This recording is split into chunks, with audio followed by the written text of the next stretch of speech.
Hello everyone, আসসালামু আলাইকুম।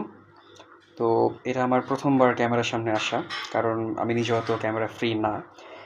আজকে আমার বউ তার সবচাইতে শখের কাজটা করছিল, তার আনন্দের বা পছন্দের কাজ। সেটা হচ্ছে তার বইগুলো গুছানো, এবং তার কালেকশন আলহামদুলিল্লাহ অনেক বই আছে, এবং আমি আপনাদেরকে আজকে এগুলো দেখাবো। So let's see. তো এই হচ্ছে তার বইয়ের কালেকশন। আমি জাস্ট একটা রাফ আইডিয়া দেখাচ্ছি, এবং পরবর্তীতে আমি বিস্তারিত বলবো। আমি নিজেও মাঝখানে বসেছি, তাই আমার রোটেট করতে একটু অসুবিধা হচ্ছে।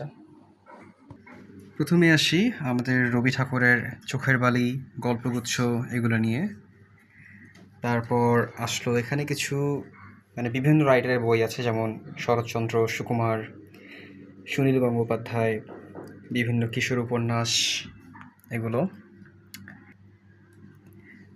তারপরে আসলো আমার বউয়ের সবচাইতে পছন্দের রাইটার, যার সকল কালেকশন গুছায় রেখেছে আর কি, হুমায়ুন আহমেদ স্যার।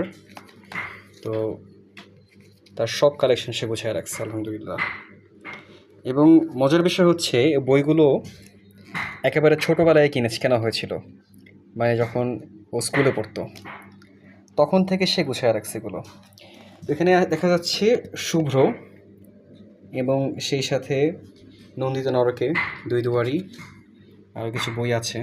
সবগুলো আমার পড়া হয়নি, যদি ওর পড়া হয়েছে, এবং ও আমাকে হেল্প করবে যদি কোনো কিছু আমি আউলাই ফেলি। আর নন্দিত নরকে নিয়ে মুভির কাহিনী হয়েছে, একটা মুভি বানানো হয়েছিল। তারপরে যদি বলি আগুনের পরশমণি, দুই দুয়ারি, নন্দিত নরকে, শঙ্খনীল কারাগার, কৃষ্ণপক্ষ, প্রত্যেকটা গল্প নিয়ে মুভি হয়েছে। স্পেশালি আমাদের জেনারেশনে কিছু মুভি ছিল, যেমন দারুচিনি দ্বীপ। যদি এটা 90s-এর কেউ দেখে থাকেন অবশ্যই মনে পড়বে। তারপরে আসে নর্মাল গল্প উপন্যাস, এক ঝলক দেখালাম। এরপর আসলো আমাদের লিজেন্ড হিমু। তো হিমু দিয়ে অনেকে আর কি পড়া শুরু করেছেন, আই হোপ। আর আমার পড়ার প্রথম বই হচ্ছে হিমু, এবং হলুদ হিমু কালার র্যাব। হ্যাঁ, মোস্ট থ্রিলার কাহিনী, Misir Ali, one of my favourite character. Misir Ali যদি মুভিতে আসতে পারতো খুব ভালো হতো। তো মিসির আলির মধ্যে আমার একটা পছন্দের আছে, যেমন মিসির আলির চশমা। তারপরে যদি দেখাই আরও এক ঝাঁক উপন্যাস,